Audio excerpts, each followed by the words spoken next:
Hola, soy Raúl Cayirgos, bienvenidos a una nueva edición de El Nuevo Proceso Penal. El tema de hoy, ¿cómo denunciar en el nuevo proceso penal? Hoy día vamos a aprender cuáles son los pasos a seguir para poder presentar una denuncia. Vamos a aprender la diferencia entre una denuncia y una demanda, que mucha gente se confunde con estos términos. Vamos a darnos cuenta que en muchos casos pueden hacernos un daño, pero si este no es un delito, de repente una denuncia no es lo que se tiene que presentar. Vamos a aprender lo que son las querellas, cuando estamos hablando de faltas. De todo eso vamos a hablar en el programa del día de hoy. Le preguntamos a algunas personas en la calle qué sabían de estos temas, y esto fue lo que nos contestaron. Si usted es víctima de un delito, ¿dónde interpondría la denuncia? Bueno, lo que tengo conocimiento es que tengo que ir pues a cualquier comisaría, ¿no?, del distrito que uno reside. Tendría que ser al fiscal. Bueno, siempre he ido a la comisaría más cercana, ¿no? Uno puede hacerlo en la comisaría como lo puede hacer en la fiscalía. E incluso ahorita hay medios para poder llamar. Primero en puesto policial. En la comisaría del sector. ¿En qué sector? Donde sea el delito. Procesalmente yo debería interponer la denuncia ante el Ministerio Público. Pero si en el lugar donde yo estoy no hay oficinas de la fiscalía, lo podría hacer en la comisaría del sector. Para poner una denuncia, ¿se necesita un abogado? No, es solamente creo que es un pago en el banco y presentar la denuncia nada más ahí en la comisaría, ¿no? No es necesario, No necesariamente. El abogado consigue después, ¿no? Después de poner la denuncia. Bueno, cuando me saltan yo no lo hago nunca porque yo sé que no lo van a hacer justicia. Si lo hace, tendrá que ser a título personal o también con un abogado podría ser. Normalmente en las comisarías reciben unas denuncias verbales y las transcriben en el sistema que ellos tienen y ahí se genera la investigación policial. Ante la fiscalía hay una forma de hacerlo oralmente, ante la fiscalía de turno, pero es una facultad que tiene el fiscal de poder accederme o no, las 24 horas del día, ¿no? O también hay la opción de presentarlo por la página web del Ministerio Público. Bueno, hemos escuchado respuestas diversas, algunas un tanto escépticas. Alguien dijo por ahí que ¿para qué denuncia? Lo importante es que hoy vamos a aprender cuáles son los pasos que tenemos que seguir y sobre todo a poder distinguir cuando estamos frente a una situación que representa un delito o que representa otro tipo de conducta que nos causa daño como puede ser una falta. De estos temas vamos a hablar el día de hoy. Por ahora nos vamos a una pausa. Regresamos en unos momentos.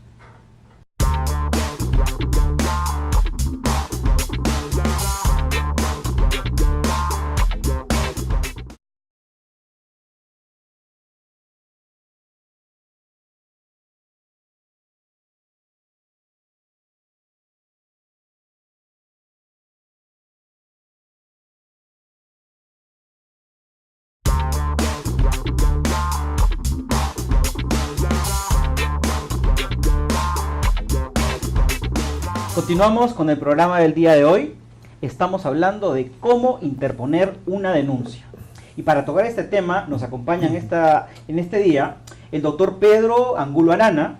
Él es abogado con estudios de maestría en Derecho Penal y con estudios de doctorado en Derecho también. Ha sido fiscal superior en el Ministerio Público y actualmente se desempeña como gerente del Registro Nacional de Detenidos y Sentenciados a Pena Privativa de la Libertad, RENADESPLE.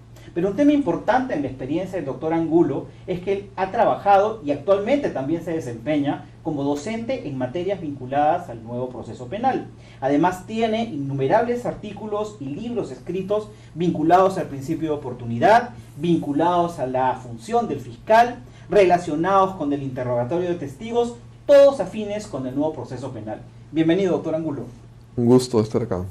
También nos acompaña la doctora Romy Chancón.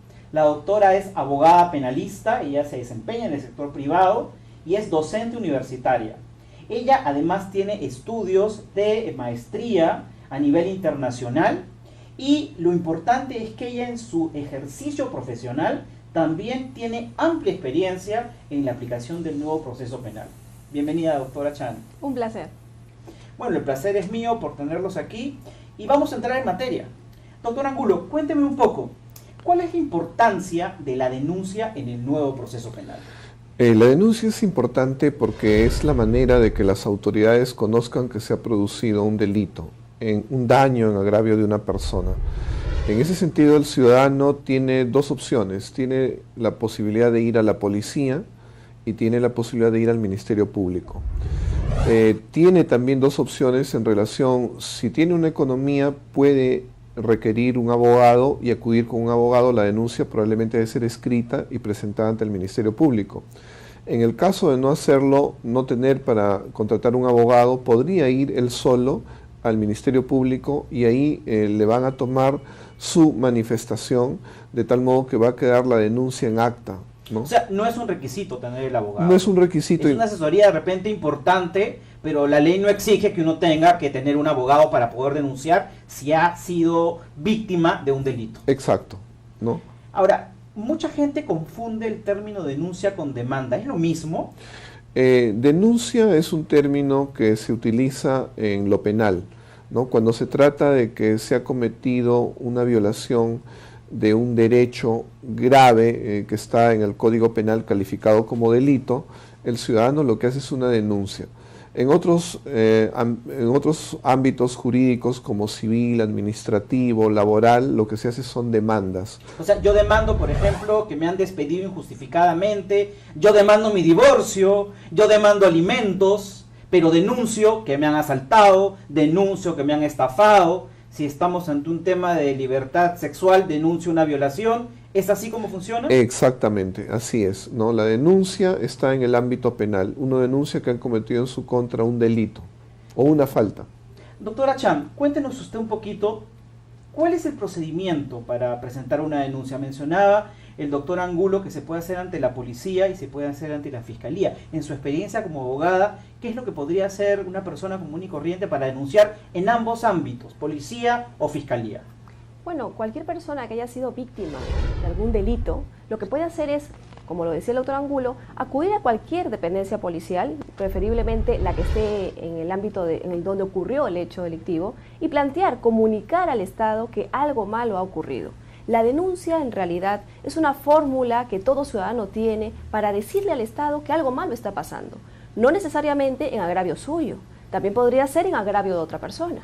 Por ejemplo, si yo veo que a un vecino mío le pegan o incluso haberlo hasta asesinado, ¿no es cierto? O que una niña es víctima de violación sexual, yo puedo denunciarlo. Y con esa denuncia no es que me comprometa, simplemente es que lo que hago es poner en conocimiento del Estado que esto está ocurriendo para su persecución. De la autoridad competente, ya sea la policía o la fiscalía. Por supuesto. Ahora, yo tenía una inquietud, porque esto puede sonar de repente un poco gracioso, pero alguna vez alguien me comentó que fue a una comisaría a denunciar un hecho delictivo y de pronto quien lo recibió miró el mapa y dijo, a ver, ¿dónde ha sido? Miró, dijo, no, esto ha sido en la cuadra de enfrente, mi jurisdicción no llega hasta acá, vaya a la otra comisaría. ¿Eso puede pasar?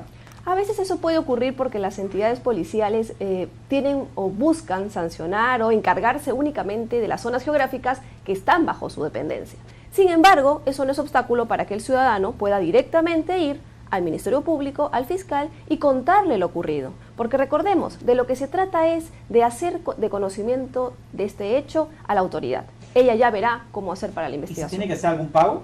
No, por supuesto que no. Las denuncias, a diferencia de las demandas, justamente, son totalmente gratuitas. Cualquier ciudadano puede hacerlo, siempre, y eso es importante recordarlo, no abusando del derecho, sino realmente denunciando un acto que sea ilícito. Pero vimos en la nota que tuvimos en el blog anterior que alguien dijo, se paga algo en el Banco de la Nación y uno va, ¿ese pago qué es? Yo tengo entendido que es un pago bajo. Y sería, digamos, absolutamente ridículo pensar que es el costo de la denuncia, pero debe tener algún objeto. ¿Para qué sirve? ¿Para qué será? Lo que algunas veces ocurre es que cuando uno va a la policía a poner su denuncia, la denuncia es gratuita, pero si uno quiere una copia de la ocurrencia sentada en la comisaría, debe pagar una especie en el Banco de la Nación. Ese es el único pago, pero ojo, ese pago es por la obtención de una copia de la denuncia formulada, no es por hacer la denuncia, y eso es muy importante distinguir. Qué bueno que nos quede claro. Doctor Angulo, y una vez que la denuncia se hace a través de la policía tiene la obligación de ponerle en conocimiento del Ministerio Público. Exacto. En principio, el policía tiene la obligación de poner en conocimiento del fiscal del turno, ¿no?, el delito que se ha cometido y proseguir con las investigaciones. tiene para esto un plazo inicialmente de 1 mes, que puede ser extendible a 2 meses. Inmediatamente después de vencido este plazo, debe entregar los actuados al Ministerio Público, al fiscal. ¿Y existe un plazo para una persona para interponer esta denuncia? Es decir, por ejemplo, a mí me asaltaron hace una semana, por poner un ejemplo, y yo no he denunciado. Ya se me pasó el plazo. Si voy ahora y denuncio, ya es muy tarde. ¿Así funciona? En realidad no. Mientras no prescriba lo que es la posibilidad de perseguir el delito, se puede denunciar, pero no es aconsejable que pase mucho tiempo. En la investigación del delito hay un principio que dice: tiempo que pasa, la verdad que huye. Y es cierto que hay más dificultades en reconstruir la existencia del delito si es que se pasa en el tiempo. Es más, en algunos casos, por ejemplo, una chica que sospeche que fue una fiesta y que la sorprendieron, lo que se dice, la pepearon para tratar de aprovecharse de ella o tocarla. Si ella deja que pase el tiempo, en realidad las huellas que pueden haber quedado en su organismo, de esa sustancia que permitió que pierda el conocimiento, por ejemplo, va a desaparecer. Entonces, no conviene en general que pase el tiempo cuando se ha producido ningún delito. Si se trata de un hurto en una casa, todavía habrían huellas de la persona que ha ingresado, pero si pasa una semana, probablemente esas huellas van a quedar en segundo lugar, porque otras personas van a tocar por ahí las cosas y se va a perder la posibilidad de identificar al presunto autor. O sea, legalmente no es que haya un plazo, pero nuestro sentido común nos tiene que decir a nosotros como víctimas o de repente testigos de un delito, que mientras más tiempo pase, la posibilidad de que las huellas que hayan, las pruebas que existan, se mantengan, se va perdiendo. Exacto. Y eso es importante considerarlo. Doctor Acom, yo le quería preguntar en relación a lo que mencionó en su intervención anterior, sobre qué pasa si yo voy a la comisaría y la policía no me quiere recibir la denuncia. ¿Qué hago? A ver, todo ciudadano tiene derecho a interponer la denuncia. Si la policía no quisiera recibirla, cualquier ciudadano puede acudir directamente al Ministerio Público a contar el hecho criminal. No necesita tener abogado, cualquiera lo puede hacer. Y con eso se va a dar inicio a una investigación en la que el fiscal le ordenará al policía, si lo considera pertinente, que haga una investigación, o incluso él mismo llevará la batuta de esa investigación. Doctor Angulo, se dice que el papel aguanta todo, y es algo que hemos escuchado siempre, coloquialmente. ¿Qué pasa si una denuncia es falsa? Si alguien denuncia maliciosamente, porque efectivamente el papel aguanta todo.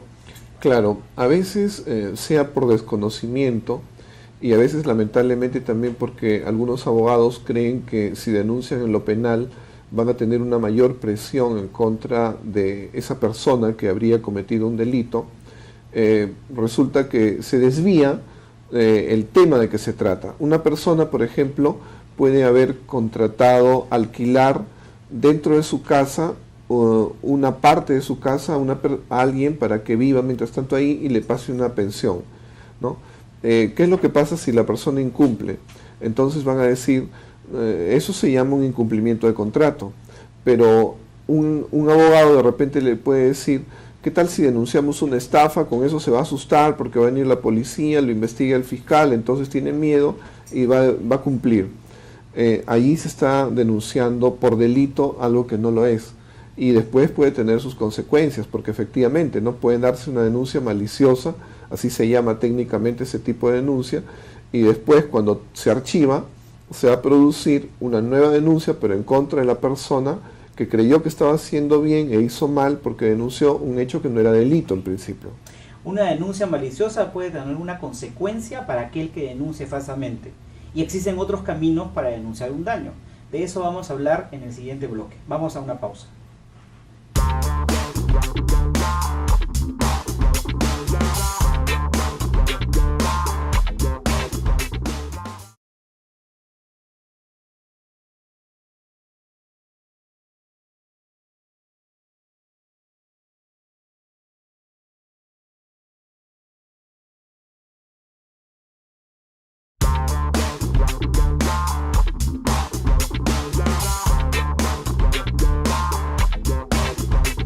Bien, continuamos con el programa de hoy, empezamos el último bloque. Estamos hablando de cómo presentar una denuncia bajo el nuevo proceso penal.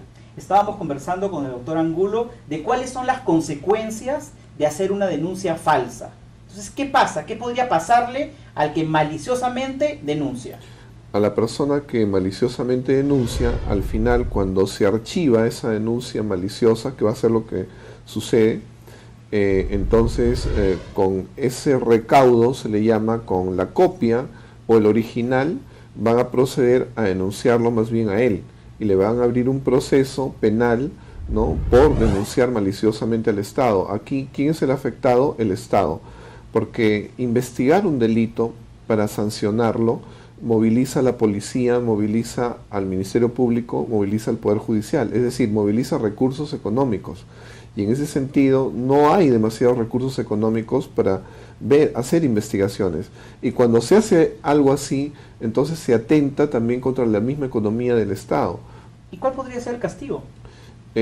Ahí el castigo va a ser probablemente una pena privativa de la libertad. ¿Se podría ir a la cárcel? Generalmente se suspende, no se efectiviza, pero si la persona... Pero el riesgo está. El riesgo está, ¿por qué? Porque si a una persona le dan 2 años de pena privativa de la libertad suspendida, supongamos que durante 6 meses cumple y va a firmar, porque eso es lo que va a tener que hacer, va a ir a firmar al despacho judicial.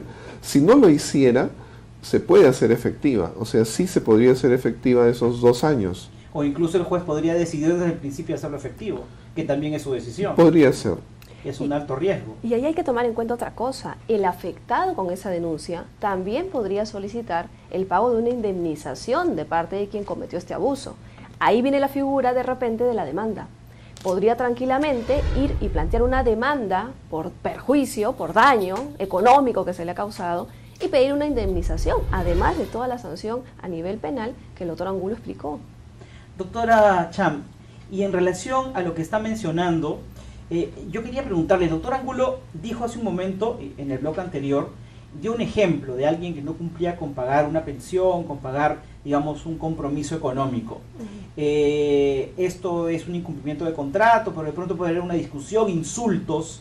¿Esto se denuncia? ¿Esto se ve como un delito? ¿O podría ser considerado de repente una falta? Explíquenos un poco sobre esto. ¿Qué es una falta, en realidad? Las actuaciones graves se sancionan como delito en nuestro Código Penal, pero hay algunas otras actuaciones que, no siendo tan graves, sí generan un daño a los ciudadanos, donde el Estado quiere dar, digamos, no una sanción de cárcel, pero sí una sanción que impida que esto se vuelva a ocurrir. O sea, no cárcel, pero sí un castigo. Por ejemplo, una cantidad de días multas, que se traduce en un valor económico. Por ejemplo, servicios comunitarios. Otras sanciones que no implican cárcel, pero que sí le mandan un mensaje al ciudadano de ese proceder es incorrecto. Ejemplo, si yo golpeara a una persona, ¿sí?, y la cantidad de días de atención fueran menor a 10 días, las que necesita la víctima, ¿cierto?, eso no se va a llegar a sancionar como un delito, pero sí como algo que se denomina una falta en el Código Penal. Las faltas no se sancionan con cárcel, pero sí tienen una consecuencia y tienen un procedimiento distinto que tiene como fin decirle al ciudadano que cometió esta falta, no lo vuelvas a repetir. Y, por ejemplo, si alguien es insultado públicamente, ¿también podríamos decir que esto es una falta? Depende, porque ahí ya pasamos a otro ámbito, que son los conocidos delitos contra el honor. Existen ocasiones en las que las personas realizan comentarios o incluso insultos, hoy en día se ve mucho eso en la televisión, ¿no? Sí. Que puede afectar el honor de las personas. En esos casos ya el fiscal no tiene un papel principal, sino que es el ciudadano afectado el que directamente debe ir al Poder Judicial a través de algo que se llama una querella. Una querella, por ejemplo, en ese caso, por haber cometido un delito contra el honor. En estos casos, cuando haya querellas, las querellas sí llegan a versar respecto de un delito, con lo cual eventualmente sí podría haber una sanción de Pero cárcel. en la querella, ¿quiénes se enfrentan? Quienes se enfrentan son la persona agraviada, ¿no?, en su honor, ¿Con su abogado? con su abogado, por supuesto, la persona que agravió en el honor a la víctima, y esa discusión va a ser resuelta por un juez, quien al final va a decidir. ¿Un juez penal? Un juez penal, exactamente. Y ojo, aquí siempre se ha dicho que las querellas van en un segundo plano, se ha cuestionado mucho que no deben estar en el Código Penal, porque las sanciones no son muy altas y normalmente los jueces suelen dar una medida suspendida, que era lo que nos comentaba el doctor Angulo en el otro caso. Sin embargo, hay que tener mucho cuidado, porque por ejemplo en el caso de Magali Medina, un caso conocido, a ella el juez penal, la jueza penal en este caso, la condenó a 3 meses de pena efectiva. Y era una querella. Era una querella, exactamente. Qué interesante. Doctor Angulo, ¿y cuál es la razón por la cual en las querellas no intervienen los fiscales? Se considera, como dijo la doctora Chan, que hay 2 tipos de hechos, ¿no? Unos tipos que son más graves, ¿no? Unas acciones de una persona contra otra, o sus bienes o sus derechos, que son muy graves, que se llaman delitos. Y hay otro tipo de acciones que se llaman faltas, ¿no? Este segundo tipo de acciones se considera que más directamente agravian a la persona en sí misma que ha sido afectada. En cambio, los delitos se considera que agravian a toda la sociedad en su conjunto, ¿no? En ese sentido, cuando se produce una falta, igualmente cuando se produce una ofensa, ¿no? Que puede ser difamación, cuando una persona se refiere a otra en su honor, o ofendiéndola, pero de una manera que se difunda, ¿no? Entonces, o injuria, ¿no? Esta genera una ofensa, esta persona se puede defender individualmente. ¿Por qué? Porque es a ella y no a otras a las que se le ha afectado, ¿Y ¿no? las faltas también se denuncian? Las faltas se denuncian y tienen un procedimiento que es el mismo de la querella en un momento dado. ¿Por qué? Porque no existe ahí el Ministerio Público, dado que no se considera que la ofendida es la sociedad en su conjunto, ¿no? En este sentido, el fiscal actúa cuando se produce un delito que se considera que agrede a toda la sociedad, y por eso se dice que el fiscal actúa de oficio, ¿no? Ejerciendo una acción que se llama la acción penal pública. En cambio, cuando una persona es la ofendida, digamos, por una injuria, por una difamación, es la persona la que debe defenderse. Ella misma es la que denuncia. Ante el juez penal, ante el directamente. Juez en lo penal directamente, ¿no? En este caso, en este segundo caso, ya no interviene el Ministerio Público, no intervienen los fiscales. Doctor Angulo, y para ir precisando, porque esto que usted menciona es muy interesante y muy importante. Entonces, si yo soy un ciudadano que obviamente no conozco, no distingo muy bien la diferencia entre faltas y delitos, solamente sé que me han hecho un daño, se trata de una falta, pero yo no lo sé, me voy al Ministerio Público a denunciar. El Ministerio Público me orientará para que me dirá, no señor, no es acá, tiene que usted ir a un juez penal porque este daño que usted ha tenido no es considerado delito, sino es una falta, y ahí lo van a atender. ¿Así funciona? Claro, en defecto, digamos, de que uno pueda ser asesorado por un abogado y que le distinga entre lo que es delito y lo que es falta, efectivamente uno podría acudir tanto a la misma policía o al Ministerio Público, y ambos funcionarios están obligados a orientar a la persona y decirle que lo suyo no es un delito, sino que es una falta, y que eso tiene que ir más bien, por ejemplo, si es una falta, al juez de paz, al juez de paz letrado, ¿no? Que es un abogado. Excepcionalmente, el nuevo Código Procesal Penal permite que también se acuda ante un juez de paz no letrado, ¿no? Si en la zona no existe un juez de paz. En lugares alejados, rurales. Que no sea en Lima, ¿no? Ni capitales de provincia. En cambio, en el tema de las faltas, la denuncia sí se hace ante un juez, ¿no? Ante un juez ya es un juez individual en el nuevo Código Procesal Penal, pero que se va a encargar de llevar el proceso completo, el juicio oral. No es un juez de la investigación preparatoria, ¿no? Donde usualmente se desarrolla investigaciones en el nuevo Código Procesal Penal. Entonces, tratándose de faltas, yo podría ir directamente con el juez. Pero, si se trata de un delito, siempre tengo que ir a presentar la denuncia ante la policía o ante el fiscal, porque es el fiscal el que formaliza esta denuncia ante el juez. Exacto. Bueno, yo les agradezco muchísimo por su presencia. Yo creo que ha sido muy valioso para nosotros tener esta información y sobre todo poder llegar a entablar esta diferenciación. El día de hoy hemos aprendido que en primer lugar uno tiene el derecho a denunciar cuando es víctima de un delito, y tiene el derecho a denunciar si es que la gravedad del daño que nos han hecho no llega a ser tal como un delito y es una falta. Y también hemos visto que hay caminos específicos para poder desarrollarlos. Hemos visto también que si se trata de determinados delitos, como por ejemplo delitos contra el honor, el procedimiento que corresponde es presentar una querella, y esta querella se presenta ante un juez penal, que inclusive siendo querella puede significar la cárcel para la persona responsable. Además, hemos visto que en el caso de las denuncias de delitos, quien denuncia ante el Poder Judicial es el fiscal. Nosotros como ciudadanos debemos llegar o a la policía o a los fiscales. No podemos llegar ante los jueces penales, porque tratándose de un delito, el fiscal es titular de la acción penal. Y en el caso de las faltas, sí tenemos la posibilidad de ir directamente donde los jueces penales. Yo les agradezco por su atención el día de hoy y nos vemos en una nueva oportunidad. Gracias. Conducción: Dr. Raúl Callirgos. Director: Ava Roli, Perú. Programa de apoyo a la justicia penal en el Perú, auspiciado por la Oficina de Asuntos Internacionales contra el Narcotráfico y aplicación de la Ley INL del Departamento de Estado de los Estados Unidos, y ejecutado por la Iniciativa para el Estado de Derecho del Colegio de Abogados de los Estados Unidos de América. Ava Roli, Oficina de Perú.